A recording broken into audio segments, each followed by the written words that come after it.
States has made one thing consistently clear. Throughout this time of transition, the United States will continue to stand up for freedom, stand up for justice, and stand up for the dignity of all people. We will stand up! A stirring statement of principle that was soon put to the test.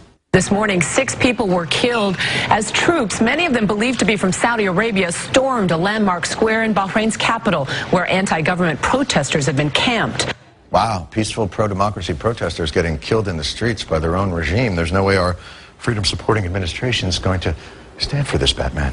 We urge maximum restraint on the government of Bahrain and everyone else in Bahrain. All sides need to exercise maximum restraint.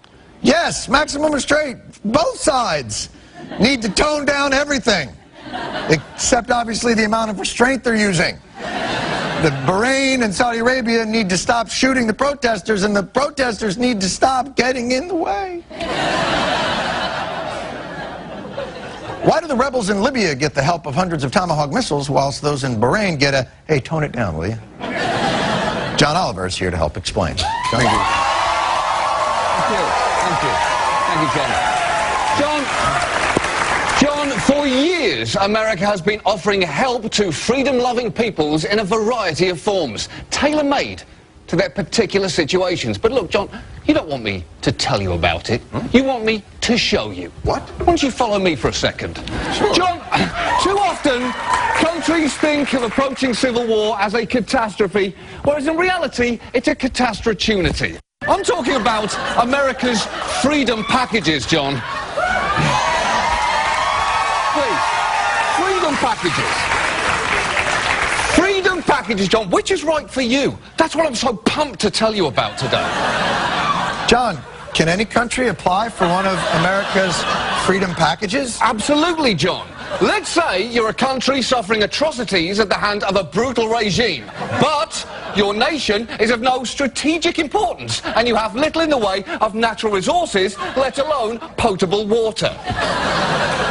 That sounds like a Sudan. That is such a great example. Here, Sudan. For you're the Sudan, where religious strife, civil war and famine have killed millions. The US then offers what we call the ambivalence package. Ooh, that sounds ambiguous. What would the Sudan get for that? Well, hold on. Why don't we start with what you don't get? No committed verbal, financial or physical support from the US government, but we will express periodic interest in your plight, and you'll receive limited access to Bono, Sean Penn, Angelina Jolie, George Clooney, and anyone who's ever been in a movie with George Clooney. Pending, John. Pending. Whoa, whoa, whoa. Pending, John, their personal schedules and the chance they'll contract dysentery in your nation. Wow. But that's not the package Egypt got. Absolutely not, John, because Egypt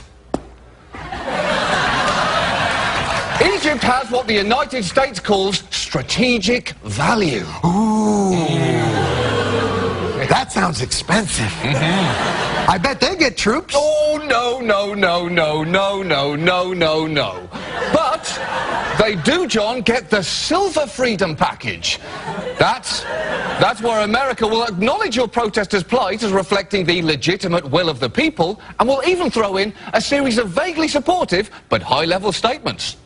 We're not advocating any specific outcome. We are advocating that the government, the representatives of the civil society, the political opposition and activists begin a dialogue to chart a course.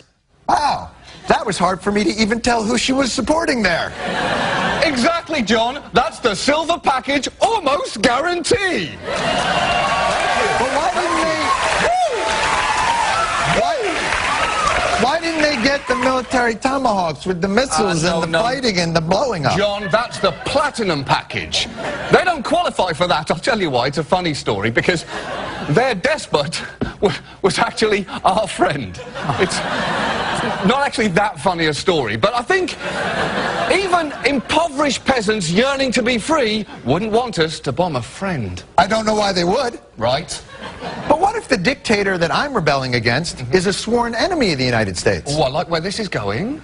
And my country sits atop a veritable ocean of oil. Ooh, John, then you've just qualified for the platinum package.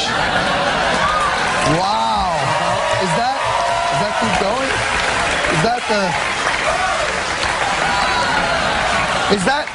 That's nice. Is that the package Iraq took? Yes, the second time. The platinum package includes a full-scale invasion, overthrowing your tyrannical government and helping rebuild the roads, schools and hospitals that were destroyed in our full-scale invasion. That looks shockingly awesome. That's because it is. Hey, can Iran's protesters get that?